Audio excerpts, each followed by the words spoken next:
بسم اللہ الرحمن الرحیم الحمد للہ رب العالمین والصلاة والسلام علی رسولہ محمد وعلی آلہ واصحابہ اجمعین اما بعد فاعوذ باللہ من الشیطان الرجیم بسم اللہ الرحمن الرحیم قل هو اللہ احد اللہ الصمد لم یلد ولم یولد ولم یکن له کفوا احد صدق اللہ العظیم۔ برادران ملت اسلامیہ اور عزیز بہنوں،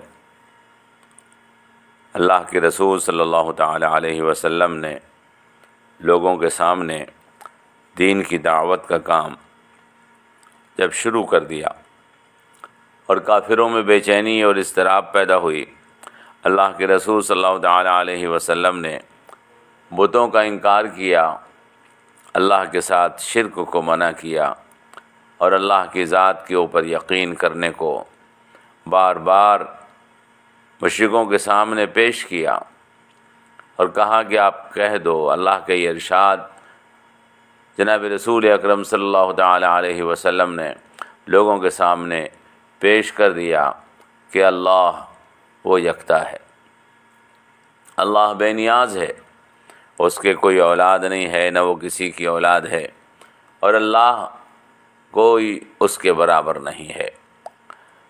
جب دین کے اس پیغام کو واضح طور پر لوگوں کے سامنے پیش کر دیا تو مشرکوں میں بے چینی اور اضطراب کا پیدا ہونا فطری عمل تھا۔ ایک توحید کو ماننا مشرکوں کے توفیق میں نہیں ہوتا ہے۔ رسول اللہ صلی اللہ علیہ وسلم نے دعوت اللہ کے کام کو، دعوت و تبلیغ کے کام کو پورے زور پر شروع کر دیا۔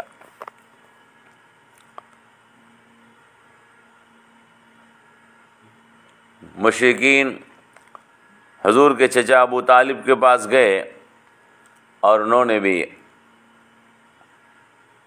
ابو طالب حضور اکرم صلی اللہ تعالی علیہ وسلم کی مخالفت پر تیار نہیں ہوئے۔ تو مشرکین مکہ کی سمجھ میں کوئی بات نہیں آئی، ان کا سارا غصہ اب ان لوگوں پر اترنے لگا جنہوں نے اسلام قبول کیا تھا، اور جو کمزور لوگ تھے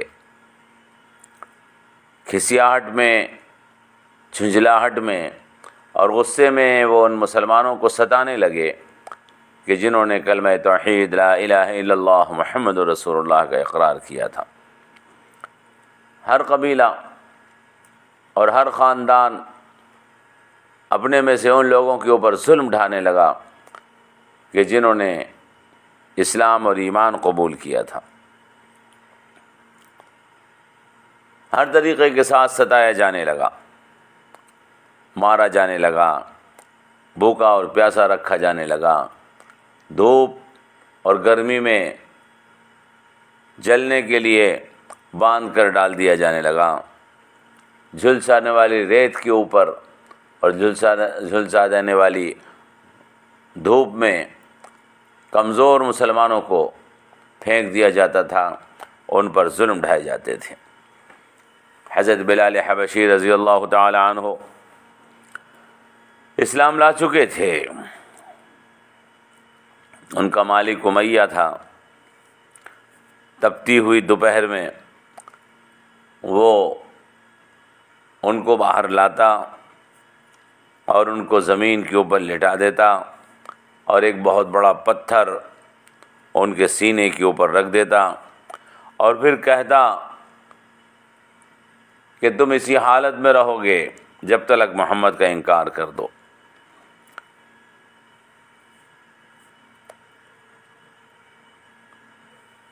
جب تک تمہارا دم نہ نکل جائے، جب تک تم اسی حالت میں مر نہ جاؤ، تمہیں ایسے ہی دھوپ میں چلایا جائے گا، پتھروں کے نیچے دبا دیا جائے گا۔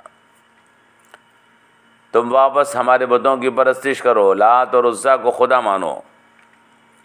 لیکن حضرت بلال حبشی رضی اللہ تعالی عنہ خدا ان پر اپنی رحمتوں کا نزول فرماتے لا الہ الا اللہ، اللہ احد، اللہ احد، اللہ صرف ایک ہے، اللہ صرف ایک ہے۔ ایسے واقعات کئی صحابہ کے ساتھ پیش آئے۔ حضرت ابو بکر صدیق رضی اللہ تعالی عنہ وہاں سے گزرے تو انہوں نے امیہ سے کہا کہ بلال کو میرے ہاتھ فروخت کر دو، اور ایک بھاری رقم ایک سیاہ فام طاقتور غلام کے بدلے حضرت بلال حبشی رضی اللہ تعالی عنہ کو خرید کر لے گئے اور آزاد کر دیا۔ اور بھی واقعات ہیں۔ بنی مخزوم حضرت عمار ابن یاسر رضی اللہ تعالی عنہ کو ان کے والد اور والدہ جو اسلام لا چکے تھے، ان کو مکے کی سخت گرمی اور تپش میں مختلف قسم کی تکلیف پہنچائی جاتی۔ اگر رسول اللہ صلی اللہ علیہ وسلم کا ادھر سے گزر ہوتا، آپ دیکھا کرتے کہ کس حالت میں یہ کمزور لوگ ہیں، تو آپ فرمایا کرتے یاسر صبر کرو، یقیناً اللہ تم کو جنت عطا فرمائے گا۔ کافروں نے ان کو بھی شہید کر دیا، ان کی والدہ کو شہید کر دیا، اور اس حالت میں شہید کر دیا کہ وہ اللہ کے سوا، اسلام کے سوا، جناب محمد رسول اللہ کے سوا ہر شرک سے، ہر برائی سے بیزاری کا اعلان کر رہی تھیں۔ اسلام میں پہلی شہادت۔ حضرت مصعب بن عمیر مکے کے بہت خوش پوشاک اور بڑے ناز و نعم میں رہنے والے شخص تھے۔ وہ بڑے لاڈلے تھے، اپنے گھر کے مالدار گھرانے کے فرد تھے۔ ان کو اچھے اچھے لباس پہننے کا شوق تھا، خوشبوئیں بہت استعمال کرتے تھے، بڑے قیمتی کپڑے جوتے پہنا کرتے تھے۔ رسول اللہ صلی اللہ علیہ وسلم ان کا ذکر کرتے تھے تو فرمایا کرتے تھے کہ مکے میں مصعب بن عمیر سے زیادہ خوش لباس اور ناز و نعمتوں والا کوئی دوسرا مجھے نظر نہیں آتا۔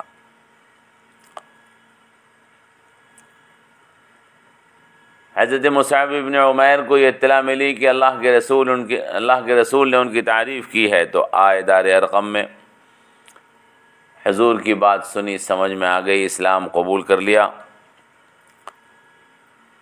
اور پھر اس کے بعد اپنے اسلام کو کچھ دن چھپائے رکھا، چھپ چھپ کر رسول اللہ صلی اللہ علیہ وسلم سے ملاقات کیا کرتے تھے۔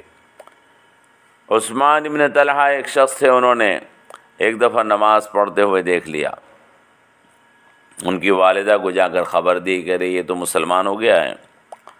وہ لوگ ان کو پکڑ کر لے گئے اور قید کر دیا، اور کافی زمانے قید میں رہے۔ حبشے کی ہجرت کے وقت تک یہ قید میں ہی تھے۔ اس کے بعد انہوں نے حبشے کی ہجرت کی۔ اب ان کی حالت میں تبدیلی آ چکی تھی۔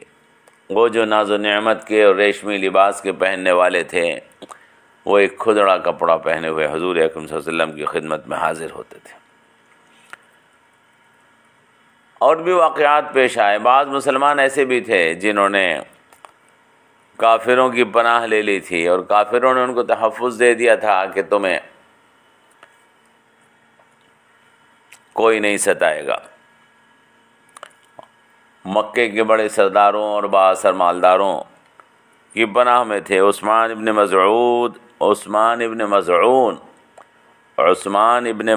مظعون، انہوں نے ولید ابن مغیرہ کی پناہ لے رکھی تھی،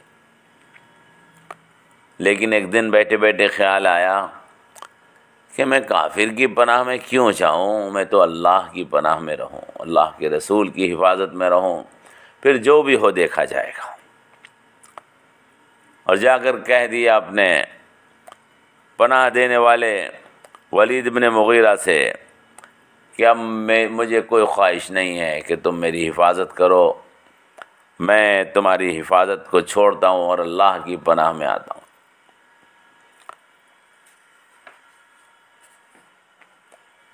پھر وہ رہنے لگے.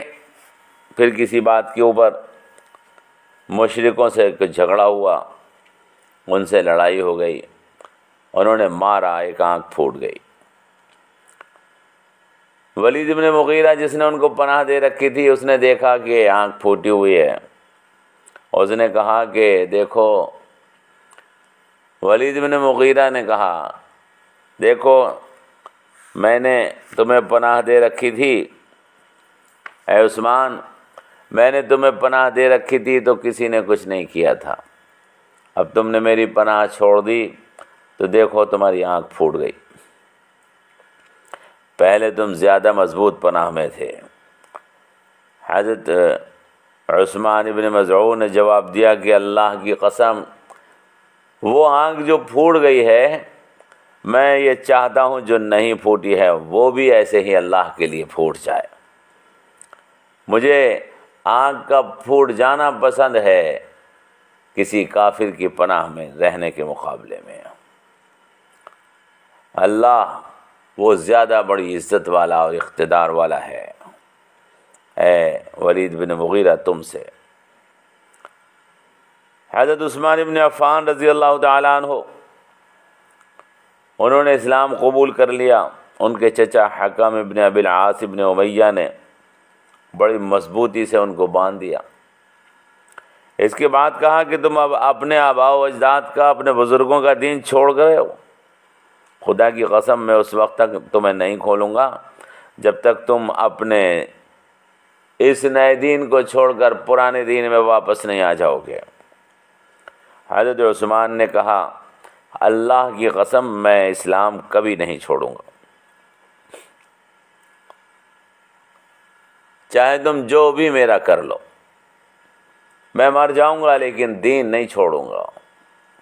میرے لیے اس زندگی سے جو کفر کی حالت میں گزرے وہ موت زیادہ پسند ہے، مجھے وہ موت زیادہ پسند ہے جو ایمان کی حالت میں آ جائے. خباب بن عرط، ایک دن قریش کے لوگ ان کو پکڑ کے لے گئے، آگ جلائی، گھسیٹ کے اس میں ڈال دیا اور آگ کے اوپر ان کی تمام کمر جلا دی. ان کے سینے کے اوپر اور اس کمر کے اوپر اس کے نشانات بعد میں موجود تھے.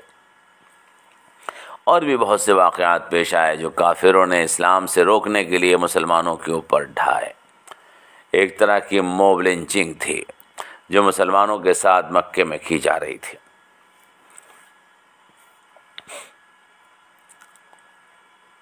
لیکن ساری کوششیں کافروں کی طرف سے جو کی جا رہی تھیں وہ لوگوں کو اسلام اور ایمان سے روکنے میں ناکام تھے. ساری کوششیں ناکام ہو رہی تھیں.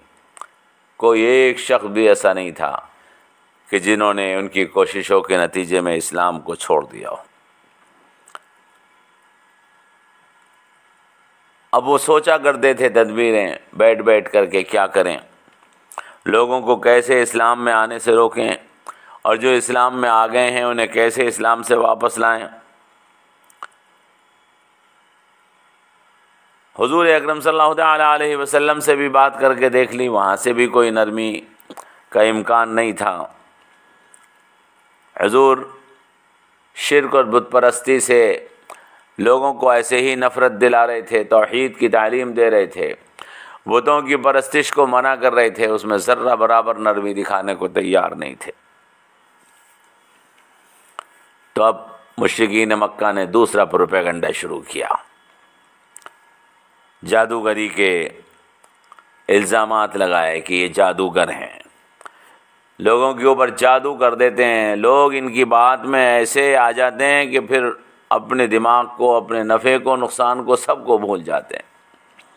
شاعری کا الزام لگایا، کاہن بتایا. کسی چیز سے مسئلہ حل نہیں ہوا تو کہنے لگے کہ محمد اور ان کے ساتھی تو دیوانے ہیں، مجنون ہیں.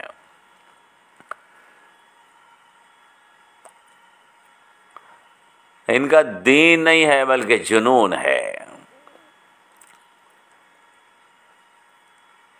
ایک دن سرداران مکہ ایک جگہ جمع تھے، رسول اللہ صلی اللہ علیہ وسلم تشریف لائے.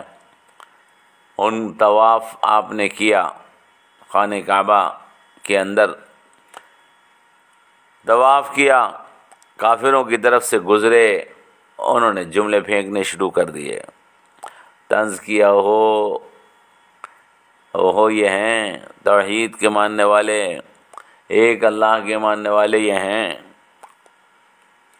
کئی مرتبہ جب کافروں نے اللہ کے رسول صلی اللہ تعالیٰ علیہ وسلم پر یہ جملے پھینکے اور بھی آپ کے اوپر بھپتیاں کسیں، حضور خاموشی کے ساتھ سنتے رہے، لیکن جب کئی مرتبہ ہو گیا، انہوں نے اللہ کے رسول کا مذاق اڑایا، دین کا مذاق اڑایا، توحید کا مذاق اڑایا، تو حضور رک گئے۔ آپ نے رک کے فرمایا کہ اے قریش کے لوگوں سنو، اگر تم باز نہیں آئے تو قسم اس ذات کی جس کے قبضے میں میری جان ہے، میں تمہارے لیے ہلاکت بن جاؤں گا۔ اللہ کے رسول کے ان الفاظ کا کافروں پہ ایسا اثر ہوا کہ ہیبت اور خوف کی وجہ سے کانپنے لگے اور کہنے لگے کہ محمد، ہم تو ویسے ہی مذاق کر رہے تھے، ہمیں کوئی بد دعا مت دے دینا ورنہ ہم ہلاک ہو جائیں گے۔ دوسرے دن پھر واقعہ پیش آیا، کافروں نے حضور اکرم صلی اللہ علیہ وسلم پہ آج بڑی ہمت کر کے آئے تھے اور زیادہ زیادتی کی، آپ کو گھیر لیا، آپ کو مارنے کا ارادہ کیا، آپ کی چادر پکڑ کے گھسیٹنے لگے، آپ کے چہرے کے اوپر اس کے ہلکے سے زخم بھی آئے۔ حضرت ابوبکر صدیق رضی اللہ تعالیٰ عنہ آگے آئے، ان کافروں کو دھکا دے کے پوچھا، اتقتلون رجلا یقول ربی اللہ، کہ تم اللہ کے اس بندے کو اس لیے مار رہے ہو کہ اس نے یوں کہہ دیا ہے کہ میرا رب اللہ ہے؟ بتاؤ اس کے علاوہ ان کا کیا جرم ہے؟ کیا انہوں نے اس کے علاوہ کوئی اور کام کیا ہے کہ اللہ کو اپنا رب مانا ہے؟ انہوں نے تمہیں ستایا ہے، تمہارے پر ظلم ڈھایا ہے، تمہاری پراپرٹی دبائی ہے، تمہارا کوئی حق مارا ہے، کیوں تم ان کے دشمن ہو گئے ہو؟ انہوں نے چھوڑ تو دیا، لیکن حضرت ابوبکر صدیق رضی اللہ تعالیٰ عنہ وہ زخمی ہو گئے تھے۔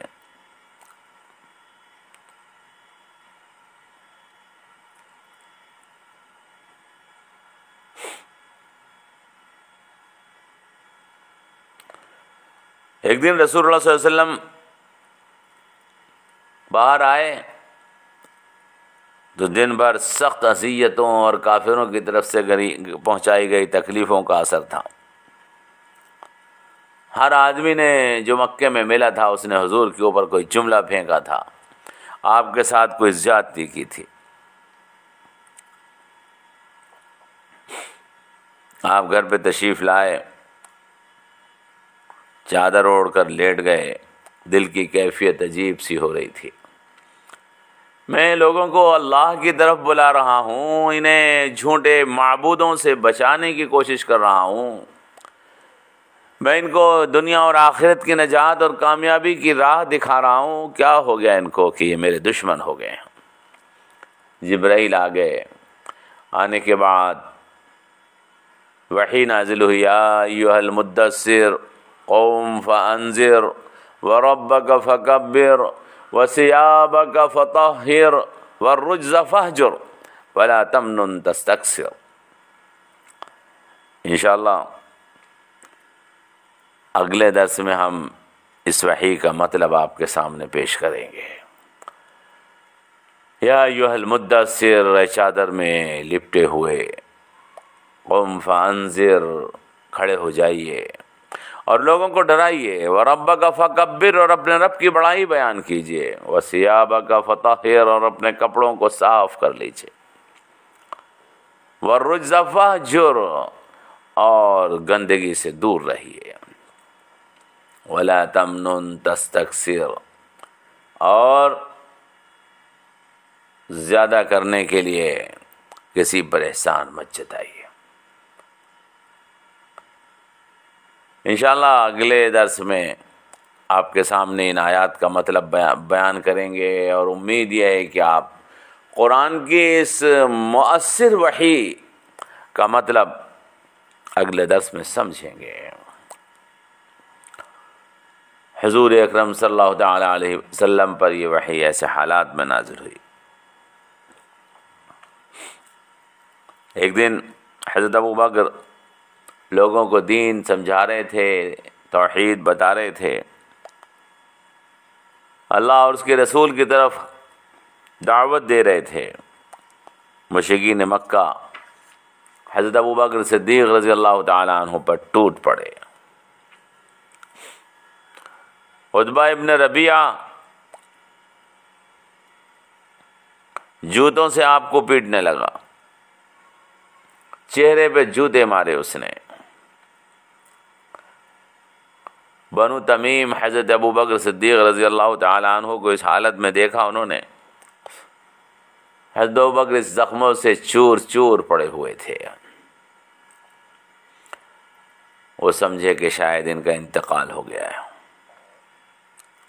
اٹھا کر لے گئے، گھر میں لے جا کر لٹا دیا، سانس چل رہا تھا۔ لیٹے لیٹے تھوڑی دیر بعد ہوش آیا، زبان سے جو لفظ نکلا سب سے پہلا لفظ جو تھا وہ یہ تھا، مجھے کوئی بتاؤ کہ اللہ کے رسول صلی اللہ علیہ وسلم خیریت سے ہیں؟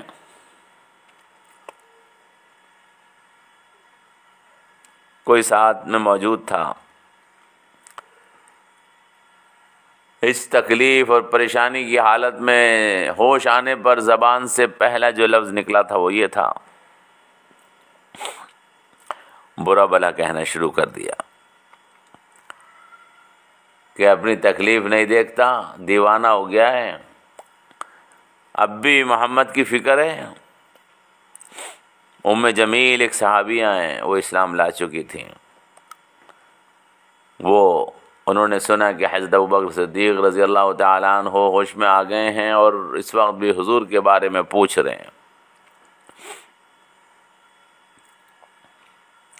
پوچھا کیا بات ہے؟ کہا رسول اللہ صلی اللہ علیہ وسلم کی خیریت بتاؤ۔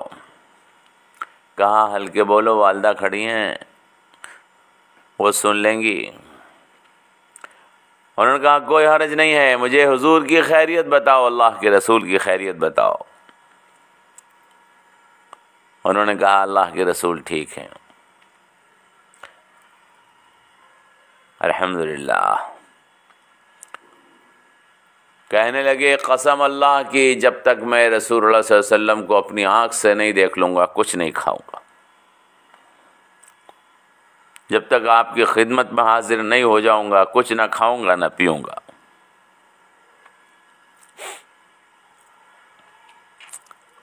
حضرت ام جمیل وہاں پر موجود رہیں، نظر مان لی تھی، قسم کھا لی تھی۔ جب اندھیرا ہو گیا تو کہا کہ آؤ حضور سے میں تمہیں ملاقات کرا لاؤں۔ رسول اللہ صلی اللہ علیہ وسلم سے ملاقات کرانے کے لیے خدمت میں لے کر حاضر ہوئیں۔ ان کی حالت دیکھ کر حضور اکرم صلی اللہ تعالی علیہ وسلم کو پر سخت اثر ہوا۔ آپ نے ان کی والدہ سے کہا کہ آپ اسلام قبول کر لیجئے، ابو بکر خوش ہو جائیں گے، ان کی حالت بھی انشاءاللہ ٹھیک ہو جائے گی۔ وہ اس وقت مسلمان ہو گئیں، اسلام قبول کیا انہوں نے۔ سیرت ابن ہشام میں یہ واقعات تفصیل کے ساتھ موجود ہیں، آپ وہاں پر پڑھ سکتے ہیں۔ یہ ہیں وہ واقعات جو اس وقت پیش آئے۔ مسلمانوں کو ابتداً جو تکلیفیں پہنچائی گئیں، ان تکلیفوں میں سے یہ تکلیفیں تھیں دین ایسے آگے بڑھا ہے، دین ایسے آگے بڑھا ہے۔ صحابہ اللہ تبارک و تعالی ان پر اپنی رحمتیں نازل فرمائے، انہوں نے دین کو ان قربانیوں کے ساتھ سینچا ہے۔ حضور اکرم صلی اللہ تعالی علیہ وسلم کے ساتھ تکلیفوں کو برداشت کیا ہے تو دین یہ ہم تک پہنچا ہے۔ صحابہ کرام رضوان اللہ تعالی علیہم اجمعین، افسوس ہوتا ہے ان لوگوں کے اوپر جو صحابہ پہ طعن کر دیتے ہیں، صحابہ کے ایمان پہ شک کرتے ہیں، نعوذ باللہ من ذالک، اور خود کو اسلام کا شیدائی بھی بتا لیتے ہیں۔